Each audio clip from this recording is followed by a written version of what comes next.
AOC and Bernie Sanders have been on their bad billionaires tour, drawing crowds and explaining the virtuous wonders of socialism, which is causing prominent Democrats to call for AOC and Bernie to start their own party instead of driving the Democrats further to the radical left. The question I want to answer in this video is, should we be concerned? The short answer, probably not. But a wise man always analyzes the field and prepares for every eventuality. As always, like the video and subscribe to the channel, but let's start with hearing from Bernie and AOC firsthand about the direction they think America should go. Healthcare is a human right. Colleges and universities should be tuition free. We have got to make sure that every woman in this country can control her own body. They got the money, we got the people. But we're not going to win a game on defense alone. We know that, right? We need a strong offense. And our offense is an ambitious vision for the future of America. It's Medicare for all is our offense. A living wage is our offense. Tuition-free public colleges and universities are our offense. And that means that we have to support a new and different movement of elected officials who believe in these principles too. So yeah, just pure communism. And this is coming at a time where the Democrats are struggling to find an identity. They don't know what they want to be, what they want to stand for, and if the only prominent Democrats who are going out and spreading a message to the public are radical leftist socialists, they at least know that that's not going to bode well for their already historic record low approval rating. And this prompted Andrew Yang, who's basically like the left's Vivek Ramaswamy, to post on X, "I think Bernie and AOC should start a new party." John Fetterman also jumps in on the AOC and Bernie ridicule, slam dunking on their heads, saying, "Fight harder, a stunt that would have harmed millions and plunged us into chaos. We kept our government open, deal with it." Because John Fetterman, a Democrat senator from a state that voted for Trump, realizes that if the Democrats follow AOC's lead and elect more officials who believe in their communist propaganda, and the Democrat Party picks that up as their identity,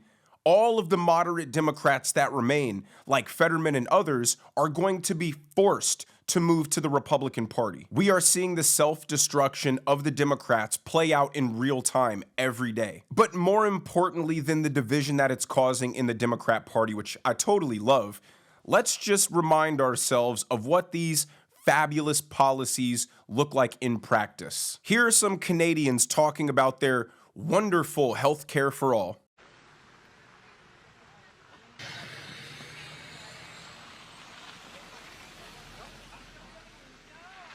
It's insane. This is just not what the medical healthcare system is supposed to be like in Ontario.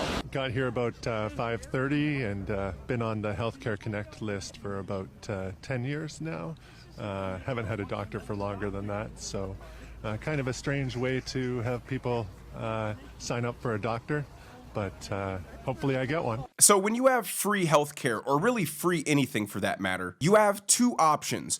Option one, Canada style. The limited amount of money can only hire a few highly skilled doctors, which creates long lines, long wait times. If you need life-saving care by any kind of specialist doctor in Canada, be prepared to wait 10 months to get seen. Or number two, you can have the UK system where they hire many more lower skilled doctors. So now you don't have the wait time problem like in Canada, but now you have a new problem, which is none of the doctors are really good. The United States healthcare system, for the most part, generally, is extremely high quality and there are very short wait times. And you know what that means?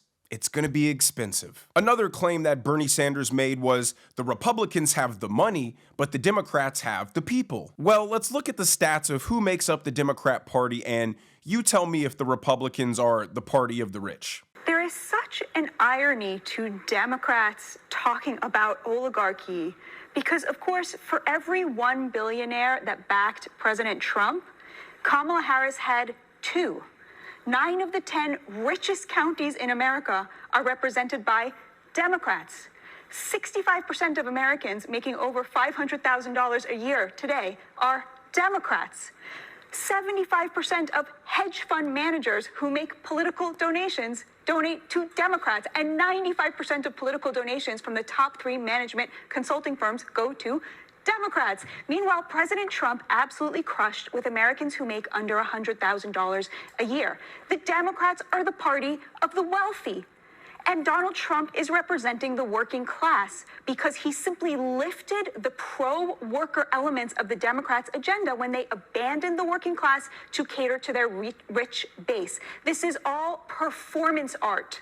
And what's so upsetting about it is they are being paid by the American people to serve them, and they are doing nothing of the kind. I mean, we already know that by looking at someone like Sonny Hostin on The View, who lives in a $10 million New York mansion, but constantly complains daily about the injustices of a country that allowed her, a brainless, low IQ, can't put 2 brain cells together to save her life person, the ability to become abundantly wealthy. And you see the same pattern extend into Hollywood and academia and other high society places where they can advocate for these policies that make them seem virtuous and compassionate. Defund the police, abolish ICE, free healthcare, free college, climate activism. I always find it so ironic how these righteous Democrats will claim a border wall is racist, but live in gated communities that separate them from the underlings. They have walls around their neighborhoods because those people commit crimes. Those people have no respect for the values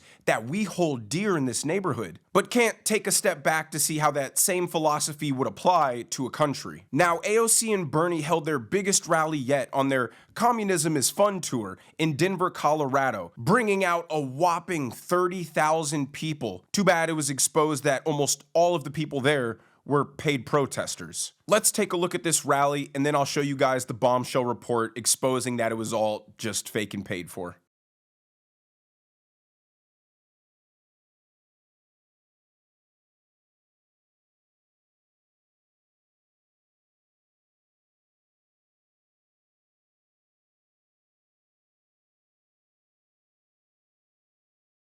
So it seems scary, right? All those people. Are the Democrats finding their footing? Well, this is where the story takes a predictable turn. So a guy on X named Tony Saruga, and if you guys want to learn more about this guy, you can go to his page, read his biography. But essentially, he is the real deal when it comes to big data tracking. He posted, "Here we go again. There were 20,189 devices. Still a large crowd, but not even close to the 30,000 quoted in the Denver newspapers, nor the 34,000 quoted by Bernie Sanders and AOC. 84% of the devices present had attended 9 or more Kamala Harris rallies, Antifa, BLM, pro-Hamas, pro-Palestinian protests, and 31% had attended over 20. It continues, 90% of those in the above 84% were likely working with one of these 5 groups and is the reason for their presence. Once again, this is based on a very sophisticated algorithm that looks at the behavioral metrics for each device, including the physical one-to-one proximity to leaders and paymasters from these groups in the past. Disruption Project, Rise and Resist, Indivisible Project, Troublemakers, and the Democrat Socialists of America. Each receives money from Act Blue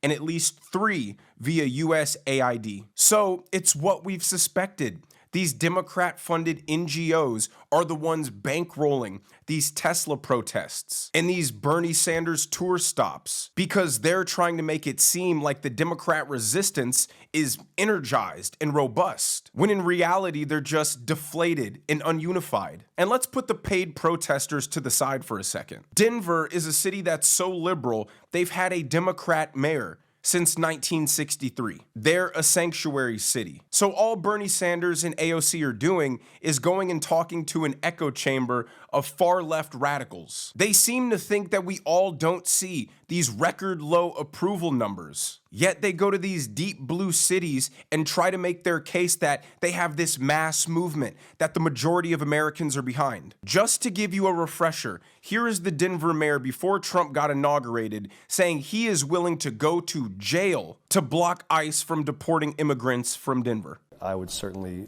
protest it, and I would expect other residents would do the same. Trump's new border czar, Tom Homan, has said that he is willing to arrest leaders like yourself for standing in the way of these policies that they want to enact. Would you be willing to go to jail for these things? Yeah, I'm not afraid of that. So here are the two scenarios I see. Scenario one, Bernie and AOC break off from the Democrat Party and start their own socialist party. This would allow Democrats cover to distance themselves from the radical left and try to maybe move back towards the middle. But most of the common sense centrist Democrats have already become Trump supporters and were pushed away from the Democrats in disgust. So they're all willing to see what Trump does and give him a chance. They're not eager to run back to the Democrat Party. This means the Socialist Party would absorb most of the radical lunatics that make up the 20% or so of people who still support Democrats. Would they be formidable in national elections? Probably not. But a large group of revolutionaries united under a single message to fight and restructure all of American society isn't something we can just completely ignore either. Imagine a party whose common strategy is firebombing dealerships they disagree with and shooting healthcare CEOs. Or the second option is the Democrats embrace the socialist ideology, run on fighting Trump in the midterms, have AOC and Kamala Harris run in 2028, and risk losing the Democrat brand entirely, as all the moderate Democrats will slowly leave and move over to the Republican side. They can die a quick death by embracing socialism, or they can live to fight another day if they force these radicals to make their own party. I would much rather see the Democrats embrace the socialism because I think the structure of it being a legacy political party will put some sort of safeguards on it, diving full-blown into revolutionary mode. But with AOC and Bernie leading the charge, establishing what the tone of the Democrat Party is going to be, only time will tell. But let me know what you guys think down in the comments section below. If you enjoyed the video, make sure you hit that like button. Make sure you subscribe to the channel if you have not already. Turn on the notification bell so you never miss a video. And I will see you guys in the next one.